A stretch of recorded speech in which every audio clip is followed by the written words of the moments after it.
വേണ്ട, അവൾക്ക് അവിടെ വീട്ടിൽ താമസിക്കണം. എന്നെ വേണ്ട, എൻ്റെ പൈസയും വേണം, എൻ്റെ മുതലും വേണം. ഇപ്പം അവൾ ആവശ്യപ്പെട്ടേക്കുന്നത് എന്ത് പറയും? 5 സെൻറ്റ് സ്ഥലം ഒരു വീടും ഉള്ളൂ, അത് റോഡ് സൈഡാണ്. ആ 10 വീടും ഇപ്പം അവൾ പറയുന്ന പിള്ളേരെ അവിടെ പേർക്ക് കൊടുക്കാൻ. എൻ്റെ പിള്ളേരാണെങ്കിൽ എനിക്കുള്ളതെല്ലാം ഇന്നല്ലെങ്കിൽ നാളെ ആയാലും എൻ്റെ കുഞ്ഞുങ്ങൾക്കാണ്. പക്ഷേ ഇപ്പം ഈ കുഞ്ഞ് 14 വയസ്സുള്ള കുഞ്ഞും 12 വയസ്സുള്ള കുഞ്ഞിനും ഞാനിപ്പോൾ ഇത് വെച്ച് കൊടുത്തു കഴിഞ്ഞാൽ നാളെ ഒരിക്കൽ ഈ കുഞ്ഞുങ്ങൾ എനിക്കെന്തെങ്കിലും പറ്റിയെങ്കിലോ അല്ലെങ്കിൽ ഈ കുഞ്ഞുങ്ങൾ മേജറായി വരുമ്പോഴോ എന്നെ സംരക്ഷിക്കുമെന്ന് എന്തുവാണ് ഉറപ്പ്? എനിക്കിനിയിപ്പോൾ എൻ്റെ അമ്മയാണെങ്കിൽ എപ്പോഴും തീരെ അമ്മ തീർന്നു കഴിഞ്ഞാൽ എനിക്കിനി അവിടെ അങ്ങ് നാട്ടിൽ ആരുമില്ല, ഞാൻ ഒറ്റയ്ക്കേ ഉള്ളൂ. അപ്പം ഈ എൻ്റെ നാട്ടുകാരും മെമ്പറും പറയുന്നത് ഒരു കാരണവശാലും നിൻ്റെ പേരിലുള്ളതെല്ലാം ഇപ്പോൾ LIC ആയാലും എല്ലാം നിൻ്റെ പിള്ളേരെ വെക്കാനാണ് നീ വെച്ചേക്കുന്നത്. ഇന്നലെ മേടത്തെ അറിയാം, അവിടെ ചെന്ന് കഴിഞ്ഞപ്പോൾ 9 മണിയായിട്ട് ആ കുഞ്ഞുങ്ങളെ പല്ലി ഏൽപ്പിച്ചിട്ടില്ല, അതുങ്ങൾക്ക് ആഹാരം കൊടുത്തിട്ടില്ല. എന്നിട്ട് ഞാൻ ചെന്നപ്പോൾ എൻ്റെ ഭാര്യ അനിയത്തി ഒരുങ്ങി അവിടെ നിൽക്കുന്നു. എൻ്റെ ഭാര്യ കുളിച്ച് പൊട്ടും തൊട്ട് നല്ല വേറും വൃത്തിയായിട്ട് എങ്ങാണ്ട് പോകാനുള്ള മേക്കപ്പിൽ തയ്യാറായിട്ട് അവിടെ നിന്നിട്ട് പുട്ട് പുരുങ്ങി, അത് ഞാൻ കണ്ടതാണ്, പുട്ട് പുരുങ്ങി അവളെ അവിടെ വെച്ചു. എന്നിട്ട് കൊച്ചിൻ്റെ കയ്യിൽ ഞാൻ അപ്പം എന്നെ നാട്ടുകാരെല്ലാം വിളിച്ച് താഴെ റോഡിൽ കൊണ്ടുവന്ന് കഴിഞ്ഞപ്പം കൊച്ച് 30 രൂപ പാല് മേടിക്കാൻ കടയിൽ വന്നു. കടയിൽ വന്നു കഴിഞ്ഞപ്പം ഞാൻ ചോദിച്ചു, മോനെ എന്തോ വേണമെങ്കിലും എടുത്തോ, അച്ഛന് പരിചയമുള്ള കടയാണ്, പൈസ ഇല്ലെങ്കിലും നിങ്ങൾ കൊടുക്കണ്ട. എന്നാലും അവൻ വിചാരിച്ച് പോക്കറ്റിൽ ഇപ്പം ഞാൻ നോക്കി പൈസ ഒന്നും കണ്ടില്ല.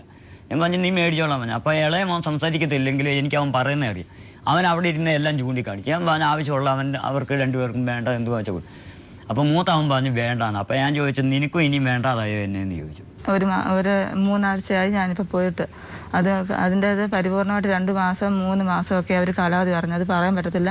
ഇപ്പോൾ 11 വയസ്സുണ്ട്. 3.5 വയസ്സ് വളർച്ചയുള്ള കുഞ്ഞിനെ 11 വയസ്സിലേക്ക് ആക്കി കൊണ്ടുവരണം. അപ്പോൾ അത്രയും ട്രീറ്റ്മെൻറ്റ് ഞാൻ ചെയ്താലേ പറ്റത്തുള്ളൂ. ഞാൻ ജോലിക്ക് പോലും പോവാതെയാണ് ഞാൻ ഇതിൻ്റെ കാര്യങ്ങൾ നോക്കുന്നത്. നേരത്തെ ആണെങ്കിലും ഒരു ആശുപത്രി പോകാനോ നിസ്സാരം എന്തെങ്കിലും ഒന്ന് പനി വന്നാലും ആശുപത്രി കൊണ്ടുപോകാനൊക്കെ പറയുമ്പോൾ അദ്ദേഹത്തിന് സംശയമാണ്, എങ്ങും പോകാനും പറ്റത്തില്ല.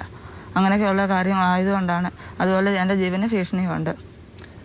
എന്താണ് അദ്ദേഹത്തിന്റെ പ്രധാന സംശയം? പ്രധാന സംശയം എന്ന് പറഞ്ഞാൽ ഞാൻ ഒരു മനുഷ്യനോട് മിണ്ടുന്നത് സാധാരണ ഇപ്പോൾ ഒരു പെണ്ണുങ്ങളായാലും വേണ്ടി കഴിഞ്ഞാൽ അദ്ദേഹത്തിന്റെ വിചാരം അദ്ദേഹത്തിന്റെ കുറ്റം പറയുകയാണെന്നുള്ള വിചാരമാണ്. ഇവളിപ്പം പറയുന്നു സംശയമാ എന്ന് പറയുന്നു.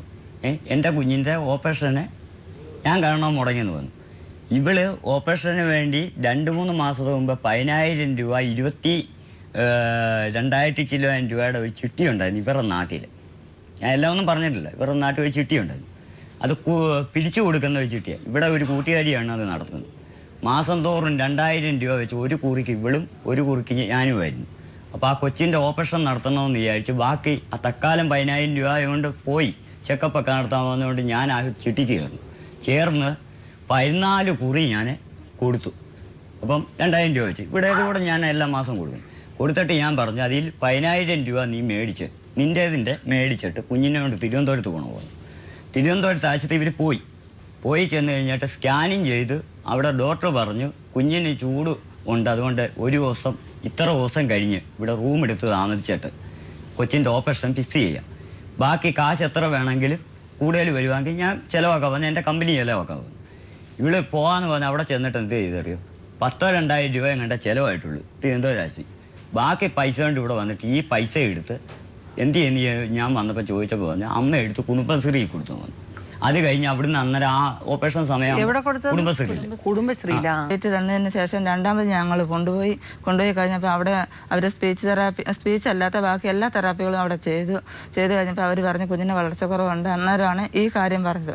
പിന്നെ എനിക്ക് പൈസയുടെ ബുദ്ധിമുട്ട് കൊണ്ട് പിന്നെ ഞാൻ 1 വർഷത്തേക്ക് ഞാൻ നീട്ടി വെച്ചിട്ടാണ് ഈ വർഷം പിന്നെ വന്ന് ഞാൻ ഒന്നുകൂടെ കാണിച്ചിട്ടാണ് അവിടെ. കുടുംബശ്രീ പൈസ കൊടുത്തിട്ടില്ല. ഇതിനകത്തുനിന്ന് ഈ പുള്ളിക്കാരന് ഈ 2,000 രൂപയാ കൊടുക്കുന്നത്. അങ്ങനെ നീ നിന്റെ അമ്മയ്ക്ക് വേണ്ടിയിട്ട് നീ അത് ചെലവാക്കിയതാണ് എന്നും പറഞ്ഞതുകൊണ്ട് അവൻ പൈസ തരാതെ പോയി. എന്തായാലും ഇപ്പൊ കുട്ടിയുടെ ട്രീറ്റ്മെന്റ് നടക്കുന്നുണ്ട്. പന്തളത്തെ പോലീസിന് കൊടുത്തു. പന്തളത്തെ പോലീസുകാരെ കൊടുമണ്ണ പോലീസ് സ്റ്റേഷനിൽ കൊടുത്തു. അന്നേരം ആരെയെ വിളിച്ചെന്നറിയാമോ? കൊടുമണ്ണ് അവിടോട്ട് പോകാനുള്ള കാരണം അനിയൻ താമസിക്കുന്ന കൊടുമണ്ണ് അടൂരിന് 12ക്ക് ഇടയ്ക്ക് അടൂരും കൊടുമണ്ണ സ്ഥലം. അവിടോട്ട് വന്നപ്പോൾ അവർ പറഞ്ഞ് ഇത് 12ക്കും പോകത്തില്ല, കൊടുമണ്ണേ പോകത്തുള്ളൂ എന്ന് പറഞ്ഞിട്ട് അവിടുന്ന് നേരിട്ട് കൊടുമണ്ണോട്ട് വിളിച്ചപ്പോൾ അവൻ അന്ന് തന്നെ അവരുടെ വീട്ടിൽ ചെന്ന് പോലീസുകാർ ചെന്നു.